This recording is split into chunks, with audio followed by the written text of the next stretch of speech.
Hello friends, আপনারা দেখতেই পাচ্ছেন আমাদের কাছে একটি পেশেন্ট।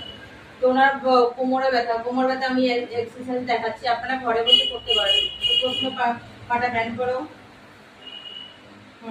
দেখে খিচো, সামনের দিকে খিচো, সোজা করো, কোমর টান করে 10 সেকেন্ড হোল্ড করে রাখতে লাগবে।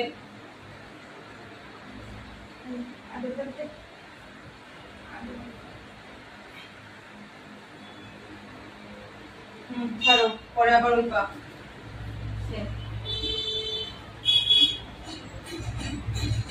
সামনে দিকে খিচো, কোমরে টান করে ছাড়ো, পরে 2 পা ব্যান্ড করো, সামনে দিকে 2 পা বেশি করে সামনে দিকে নাও, সামনে এখানে পিছিয়ে দাও, বুকের দিকে চাপ দাও।